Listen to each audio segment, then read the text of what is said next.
Passando 1% do nosso tempo com Deus hoje, Ele vai nos mostrar que todo recomeço exige coragem, esforço e superação. Números capítulo 9. O Senhor falou a Moisés no deserto do Sinai, no primeiro dia do segundo ano depois da saída do povo de Israel da terra do Egito, dizendo: que os filhos de Israel celebrem a Páscoa no tempo determinado. No dia 14 desse mês, ao crepúsculo da tarde, vocês celebrarão a Páscoa. No tempo determinado devem celebrá-la, segundo todos os seus estatutos e segundo todos os seus ritos. Portanto, Moisés disse aos filhos de Israel que celebrassem a Páscoa. Então eles celebraram a Páscoa no dia 14 do primeiro mês, ao crepúsculo da tarde, no deserto do Sinai. Segundo tudo o que o Senhor havia ordenado a Moisés, assim fizeram os filhos de Israel. Houve alguns que estavam impuros por terem tocado cadáveres de uma pessoa, de maneira que não puderam celebrar a Páscoa naquele dia. Por isso chegaram diante de Moisés e Arão naquele mesmo dia e lhe disseram: estamos impuros por termos tocado cadáveres de uma pessoa. Por que havemos de ser privados de apresentar oferta ao Senhor no tempo determinado, no meio dos filhos de Israel? Moisés lhes respondeu: esperem e ouvirei o que o Senhor ordenará a vocês. Então o Senhor disse a Moisés: fale aos filhos de Israel, dizendo: quando algum de vocês ou de seus descendentes se tornar impuro por causa de contato com o morto, ou estiver em viagem longe de vocês, ainda assim celebrará a Páscoa ao Senhor. Devem celebrá-la no dia 14 do segundo mês, ao crepúsculo da tarde. Devem comê-la com pães sem fermento e ervas amargas. Não deixarão sobrar nada até a manhã seguinte e não quebrarão nenhum osso do cordeiro. Farão tudo segundo todo o estatuto da Páscoa. Porém, se o homem estiver puro, não estiver em viagem, deixar de celebrar a Páscoa, este será eliminado do seu povo, porque não apresentou oferta ao Senhor no tempo determinado. Tal homem levará sobre si o seu pecado. Se um estrangeiro habitar entre vocês e também quiser celebrar a Páscoa do Senhor, deverá celebrá-la segundo o estatuto da Páscoa e segundo o seu rito. Vocês terão um só estatuto, portanto, tanto para o estrangeiro como para o natural da terra. No dia que foi levantado o tabernáculo, a nuvem cobriu o tabernáculo, a saber, a tenda do testemunho. E à tarde estava sobre o tabernáculo uma aparência de fogo até a manhã seguinte. Assim acontecia sempre. A nuvem o cobria e de noite havia aparência de fogo. Quando a nuvem se erguia sobre a tenda, os filhos de Israel se punham em marcha. E no lugar onde a nuvem parava, aí os filhos de Israel acampavam. Segundo o mandado do Senhor, os filhos de Israel partiam, e segundo o mandado do Senhor, acampavam. Por todo o tempo em que a nuvem pairava sobre o tabernáculo, permaneciam acampados. Quando a nuvem se detinha muitos dias sobre o tabernáculo, os filhos de Israel cumpriam a ordem do Senhor e não partiam. Às vezes, a nuvem ficava poucos dias sobre o tabernáculo. Então, segundo o mandado do Senhor, permaneciam e, segundo a ordem do Senhor, partiam. Às vezes, a nuvem ficava desde a tarde até a manhã seguinte. Quando pela manhã a nuvem se erguia, punham-se em marcha, quer de dia, quer de noite. Erguendo-se a nuvem, partiam. Se a nuvem se detinha sobre o tabernáculo por 2 dias ou um mês, ou por mais tempo, enquanto pairava sobre ele, os filhos de Israel permaneciam acampados e não se punham em marcha. Mas quando a nuvem se erguia, eles partiam. Segundo o mandado do Senhor, acampavam e, segundo o mandado do Senhor, se punham em marcha. Cumpriam o seu dever com o Senhor, segundo a ordem do Senhor, por meio de Moisés. Primeiro, quero trazer aqui à memória a Páscoa. Esse momento tão importante que Deus usa para nos aproximar dele. E como é lindo ver que Deus não deixa ninguém de fora. Até naquele ambiente cheio de regras e cheio de leis que o próprio Deus deu, quando o homem se colocava de maneira humilde, querendo atender ou querendo obedecer a Deus, Deus abriu uma brechinha para que ele pudesse comungar daquele momento, trazer à memória aquele momento da Páscoa, que para eles aqui é a libertação do Egito, para nós a ressurreição de Cristo, a morte e ressurreição de Cristo.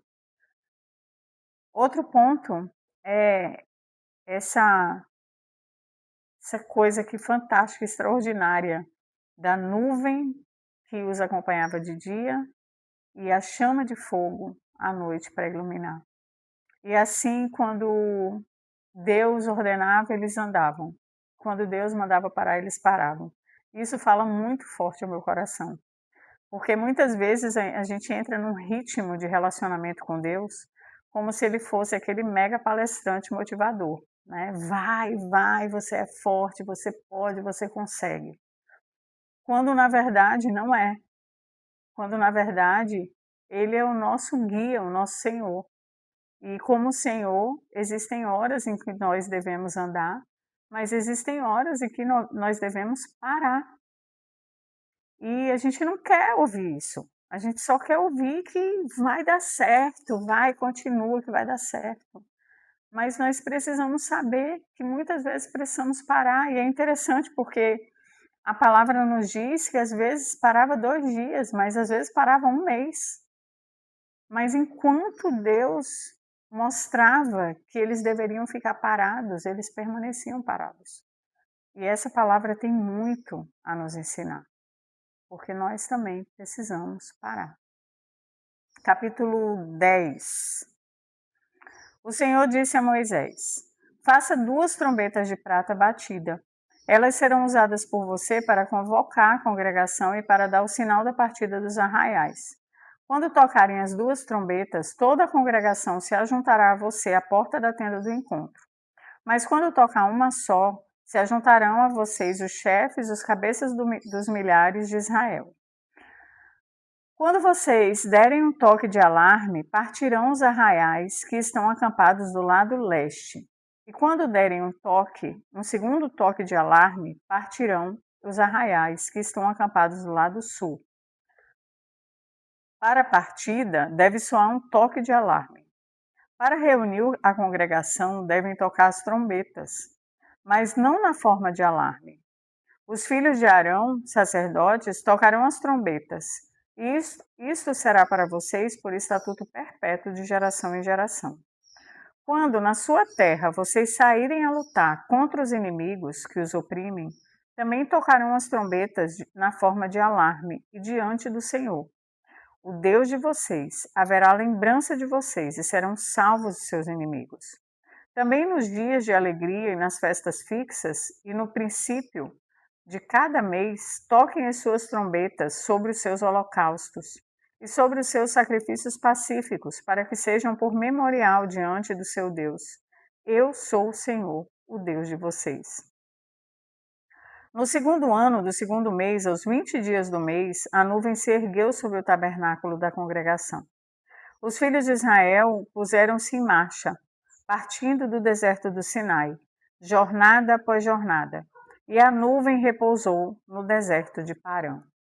Assim, pela primeira vez se puseram em marcha, segundo o mandado do Senhor por Moisés.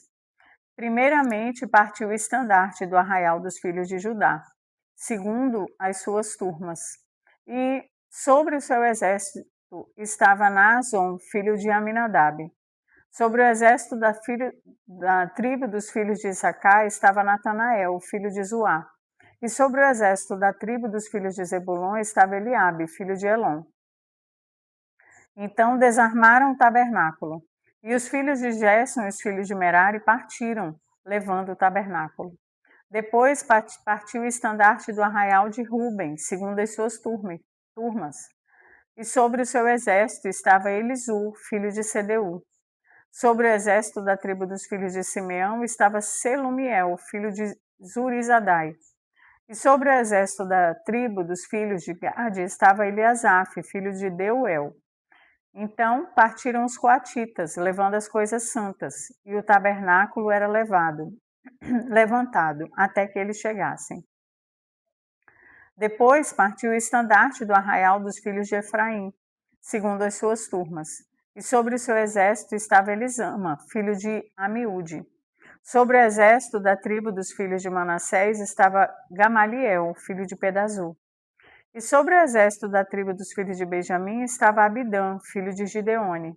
Então partiu o estandarte do arraial dos filhos de Dan, formando a retaguarda de todos os arraiais, segundo as suas turmas.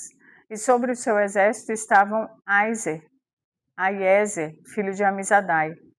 Sobre o exército da tribo dos filhos de Aser estava Pagiel, filho de Ocrã.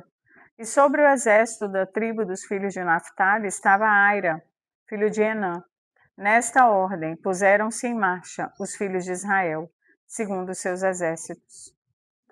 Moisés disse a Obade, filho de Reuel, o midianita, sogro de Moisés: Estamos de viagem para o lugar de que o Senhor disse: Eu o darei a vocês.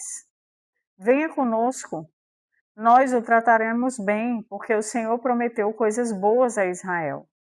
Mas Obabe respondeu: Não irei, prefiro voltar à minha terra e à minha parentela.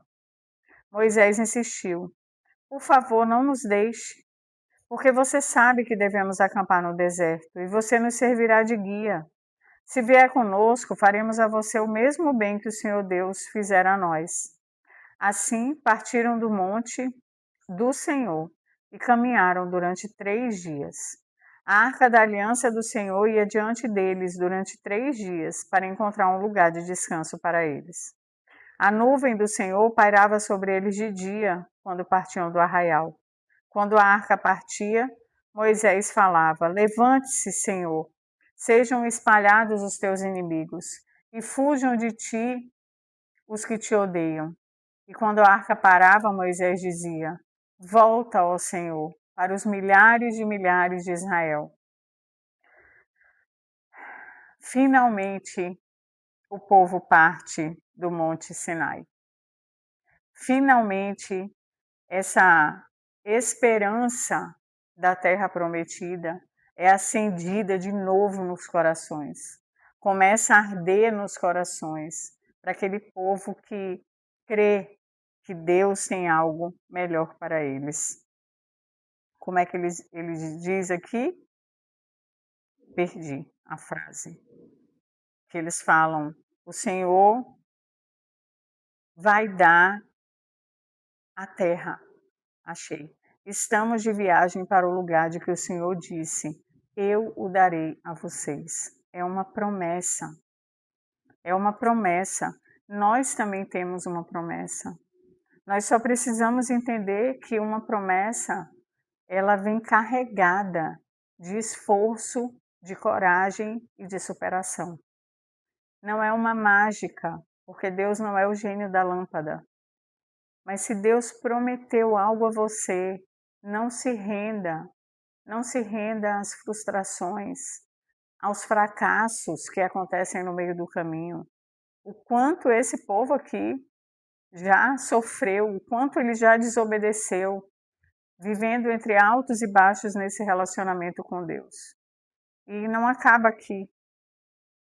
Eles ainda vão ter uma jornada longa no deserto. Nós vamos caminhar junto com eles, para aprender com eles o que fazer e o que não fazer nesse relacionamento tão libertador com Deus. Amém?